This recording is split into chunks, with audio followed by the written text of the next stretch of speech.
지난번에 우리가 전치부의 상악 전치부의 이 설측면의 형태가 아무렇게나 되는 게 아니다 그랬잖아요. 다시 한번 여러분 이렇게 여기 봐요. 그 앞니를 그러니까 이를 물어. 그다음에 아래 턱을 여기 봐. 이렇게 내밀어. 이거 잘 못해 이렇게. 턱을 내밀으세요. 그래도 잘 이렇게 주걱턱처럼. 그러면 이 상악 전치의 설측면의 형태에 따라서 이렇게 내려간다고 그랬잖아, 그지? 이렇게. 근데 만약에 여러분이 생각을 해봐. 내가 이제 계속 이렇게 내려갔어, 이렇게.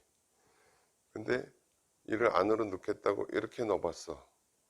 그러면 나는 그냥 이렇게 가려고 하는데 얘가 걸릴 거 아니야, 그지? 그 얘기를 했죠? 여러분 생각해도 그럴 거 아니에요. 그냥 대략 내가 맨날 이렇게 내밀었는데 갑자기 이게 더 경사지게 들어오면 자꾸 이렇게 뭔가 자꾸 걸리는 그런 일이 발생하겠구나. 그렇게 생각할 수가 있잖아. 그거는 이제 무슨 얘기냐 하면 이 보통 임시 프로비저널 임시라고 그러면 내 치아가 이렇게 있고 일반 여기다가 여기 치아를 하나 깎아서 임시를 만들려고 그러면 그냥 이렇게 만들어 끼워주기도 하고 그러는 경우들이 있어요. 임시 치아니까 그거는 이제 연고 보철 물이 나오기 전까지 그저 덮어놓으면 돼. 그게 아니라는 거. 그 어떤 환자분 몇 번을 고쳐도 계속 그러는 경우가 있잖아. 그죠? 그러니까는 잠정 보철물로 형태를 완전히 찾아내야 되는 거예요. 그죠? 그죠?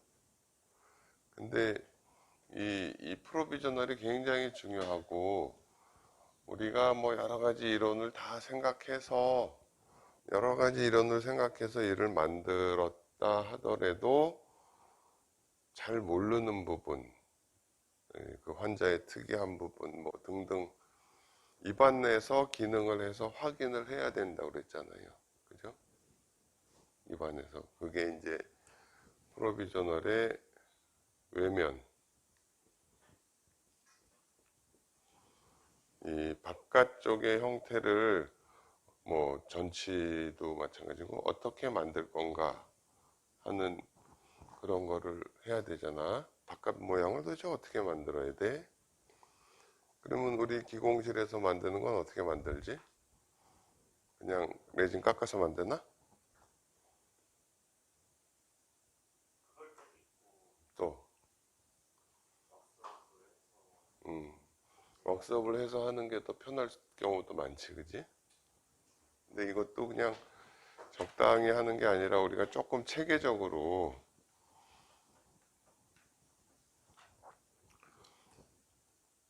이 체계는 조직면 이렇게 내면이죠. 어떻게 보면 프로비저널을 만들 때 바깥 부분의 형태는 어떻게 만들 것인가 하는 거 하고 그 다음에 요 내면을 어떻게 이 프랩을 해놓은 치아라든지 여기에 이렇게 잘 맞게 요 부분을 또 어떻게 만들 것인가 하고 이렇게 우리가 나눠서 생각을 해보는 거야. 응? 이걸 영어로 약자로도 써놓을 정도예요. 무슨 얘기냐면 이거는 외면의 형태, external surface의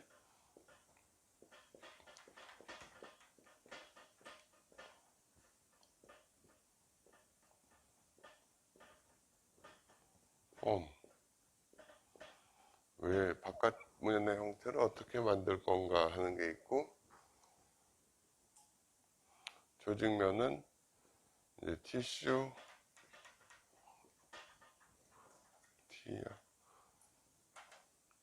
서피스 폼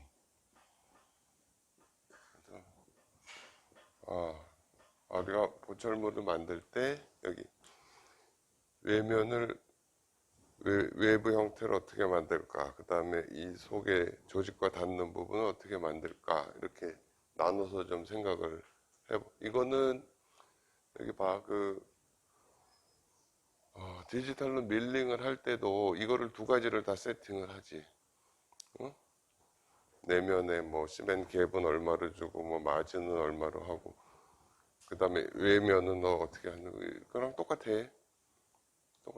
이걸 그래서 오늘은 우선 이 바깥 부분의 형태만 좀 생각을 해보는데, external surface form이라고도 하고 뭐 외면 그 만드는 방법을 또 이렇게 뭐 조금 나눠 놓으면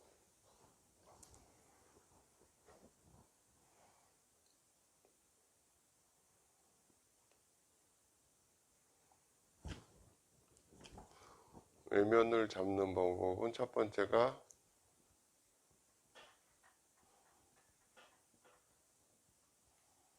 맞춤형, 두 번째는 기성품, 이런 거를 이제 두 가지로 활용할 수가 있대. 우리가 만들어서 하는 게 있고, 기존에 나와 있는 거를 내부를 릴라인해서 하는 방법이 있고. 근데 이 맞춤형이 되는 거는 뭐냐면, 첫째는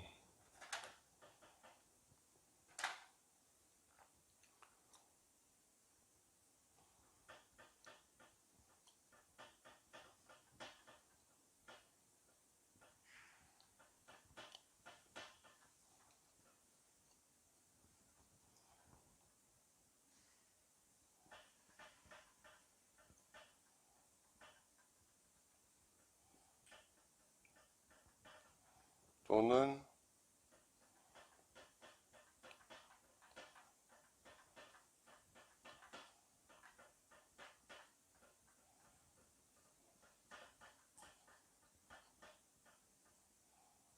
여러분이 만들 때 이렇게 무슨 얘기냐면, 여기 치아가 이렇게 있어요.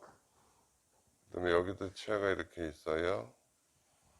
근데 이거를 내가 이렇게 깎아서 이를 씌운다고 할 때, 응?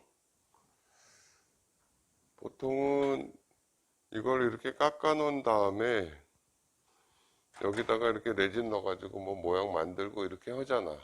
어? 그렇게 안 하고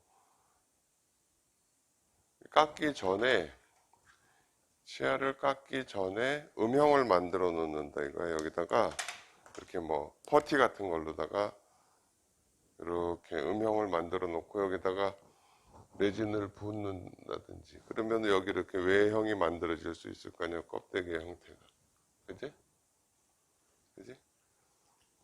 이게 사실은 훨씬 편할 수 있어. 치아를 깎기 전에 퍼티로 다 잘 찍어 놓고 그걸 빼고, 그 다음에 치아를 깎은 다음에 거기다 레진 넣어서 이렇게 딱 하면 뭐 손볼 게 적을 수 있잖아. 그죠? 그렇죠? 예. 그래서 삭제하기 전에 치아의 외형, 또는 여기 치아가 없는데 진단 모형상에서 이렇게 웩스업을 해가지고 이거에 대한 음형을 만들 수도 있겠지, 그지? 삭제하기 전에 치아 형태를 찍어 놓거나 그렇게도 하잖아요, 그죠? 퍼티로 찍어 놓기도 하잖아. 그러면은 이 외형을 우리가 이렇게 일일이 조각을 하지 않아도 만들어낼 수가 있잖아요. 그래서 이제 그거를 한번 생각을 해볼게요. 재료를 여기 봐, 여기 봐. 이렇게 요거 치아를 삭제했잖아, 그지? 삭제했어요. 삭제하기 전에 알지네이트로 이렇게 찍어놨다가 여기 모형상에다가 여기다 레진을 채워서 이렇게 덮어. 어? 그럼 이 바깥의 부분을 이렇게 알지네이트로 할 수도 있죠, 그죠? 그 다음에 아니면 삭제하기 전에 이 전치를 삭제하기 전이던 아니던 웩스업을 하던 모형을 만들어서 이렇게 옴니백 쉘 같은 걸로 이렇게 할 수도 있죠. 그죠? 여기다가 레진을 채워서 옴니백 쉘로 만들 수도 있고, 그치? 그러니까 외형은 알지네이트도 되고 옴니백 쉘도 되고, 내가 이 방법 저 방법 해봤지만 이 퍼티가 좀 제일 나은 것 같아. 퍼티 삭제하기 전에 퍼티로 이렇게 잘 찍어놨다가 거기다 레진 채워서 이렇게 덮는데, 보통 이렇게 구강 내에서 덮어서 이렇게 내면을 만들기도 하지만 사실은 이렇게 모형상에서 만드는 게 좋아요. 왜냐하면 이 치아에 레진이 닿고 그러면 레진이 굳기 전에 어떤 그 화학물질 때문에 치수에 자극을 주거나 그럴 수가 있거든. 그래서 바깥에 외형을 만드는 재료가 이렇게 알지네이트로 하는 경우도 있고 퍼티로 할 수도 있고 뭐 좀 이렇게 옴니백 쉘 같은 진공으로 형성되는 그런 소재를 쓸 수도 있고, 심지어는 이렇게 왁스 같은 걸로 할 수도 있어요. 이건 뭐 좀 불편하지만 왁스. 어찌됐든 이런 외형을 만드는 재료들을 여러 가지를 쓸 수가 있다. 이렇게 기공을 하는 사람은 이걸 어느 정도 알아둘 필요가 있다. 이때는 옴니백 쉘을 쓰는 게 편하겠구나. 이때는 퍼티를 쓰는 게 편하겠구나. 뭐 이렇게. 그죠? 여기는 보면 기존의 치아나 뭐 웩스업한 형태가 아니고 요런 기성품 치아를 갖다 끼워 보는 거예요. 그래서 요거를 속을 인라이닝을 해서 뭐 요렇게 모양도 좀 다듬고, 그러니까는 맞춤형으로 할 수도 있고 기성품을 갖다 쓸 수도 있다. 외형을 만들 때 알아둬야지, 그치? 기공을 무슨 얘기인지 알겠어요? 겉의 면을 만드는 거는 맞춤식, 또 기성품을 쓸 수도 있다. 맞출 때는 삭제하기 전에 치아의 형태 아니면 웩스업한 형태를 갖다가 음형을 만들어서 활용한다. 응? 그 음형에 사용되는 재료가 알지네이트, 퍼티, 뭐 옴니백 쉘이나 무슨 뭐 심지어는 뭐 베이스 플레이트 왁스 같은 거를 쓸 수도 있다. 그게 사실은요, 여기 봐요. 이게 베이스 플레이트 왁스에 지나지 않지만 그냥, 근데 이걸 쓰면 좀 문제가 있어요. 이게 열나면 이게 녹아버려. 열나기 전에 어떻게 빼고 뭐 이런 거 해야 되겠지, 그지? 그래서 이게 제일 낫더라고. 실제로 해보려면 이게 막 또 문제가 있네. 뭐 레진이 흘러나온 게 뭐 옆에 치아에 언더컷에 걸리고 이러니까는 복잡한데, 어쨌든 외형에 대한 음형을 만들 수 있는 재료가 이런 것들을 쓸 수 있겠구나. 그 정도 알아둬야 되고, 기성품이라는 거는 여기 보면 이렇게 보통 전치에서 한 소구치까지는 이렇게 기성품, 뭐 플라스틱 같은 걸로 만들어진 폴리카보네이트 쉘이라고 하는데, 이런 걸 갖다 끼워서 외형을 만들고 뭐 이렇게 잘라내고 해가지고 끼워줄 수도 있고, 그죠? 소구치까지는 이런 게 나와요. 근데 대구치는 이런 것들이 있어요. 이렇게 뭐 알루미늄도 있고 뭐 주석, 스테인리스 이런. 요 스테인리스로 되는 거는 주로 소아치과에서 많이 쓰죠. 소아치과에서 이를 만들어줄 때 그 소치 이를 씌워야 될 경우에 A에다가 뭐 금리를 씌우거나 이러기도 좀 그렇고 빠질 차이. 그러니까는 뭐 SP 크라운이라고 그러나 뭐 하여간 이런 거를 이렇게 갖다가 시멘 이 속에다가는 좀 단단한 시멘을 채워서 그냥 이렇게 갖다 끼우고 마진은 이렇게 좀 맞춘다. 그 다음에 이렇게 아예 그냥 대구치 같은 경우에는 잘 물리면 되고 하니까는 요 마진만 좀 자르고 그냥 꾹 물어서 맞추는 식으로 이런 알루미늄 젤도 있고 뭐 주석으로 만들어진 건 이렇게 좀 잘 늘어지는. 그래서 이게 우리가 이렇게 깎아서 만드는 경우도 많잖아요, 그죠? 근데 어떻게 보면 그게 더 시간이 걸릴 수도 있어. 그냥 에이 뭐 알리네이트로 뻗지를 뜨고 뭐 이러는, 그러다 보면. 근데 여기서 하나 우리가 좀 주의를 해야 될 거는 뭐냐면, 이렇게 해서 우리가 보통 이를 씌우기 위해서 치아 삭제를 얼만큼이나 하는 것 같아? 요만큼, 이거 어느 정도 하는 것 같아요? 그냥 한 1mm 정도 해요. 대략. 여기 뭐 1.5mm 뭐. 근데 여기 레진으로 요게 1mm가 되면 좀 약해. 그러니까는 만들고 나서 여기는 조금 이렇게 보강을 해줘야 될 수도 있죠. 근데 내가 볼 때는 치아를 삭제하기 전에 그냥 퍼티를 떠놨다가 거기다 이렇게 레진 채워서 하면 훨씬 더 작업이 편하겠구나. 모양도 좋고 그렇게 생각이 돼요.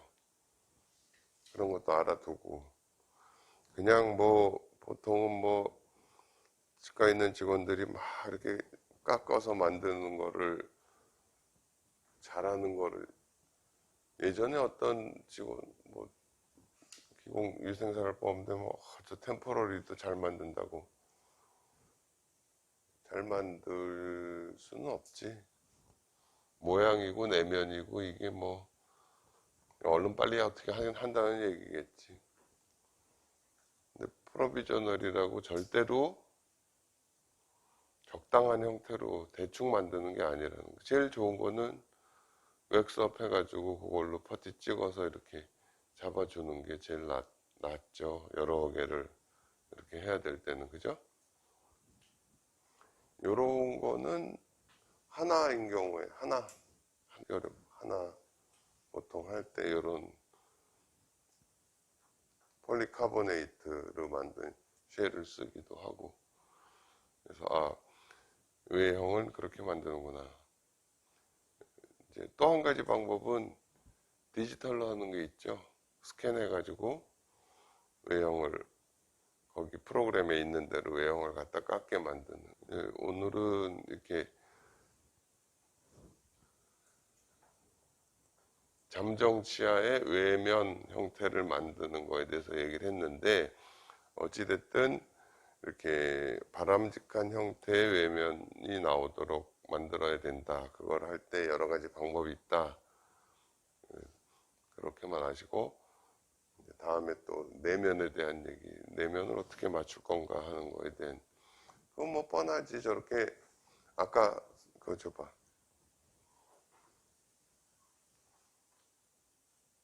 프레벨을 해가지고 얼른 인상을 떠서 여기다 뭐 플라스터 같은 걸 붓든지 빨리 굳게 해가지고 이렇게 갖다가 넣을 수도 있죠, 그죠? 모형상에서 맞춰줄 수도 있고, 아니면 구강 내에서 직접 맞출 수도 있고 한데, 구강 내에서 직접 맞추는 거는 이제 그런 화학 물질 때문에 좀 주의를 해야 되는 부분이 있다. 그건 다음번에 얘기를 할게요. 네.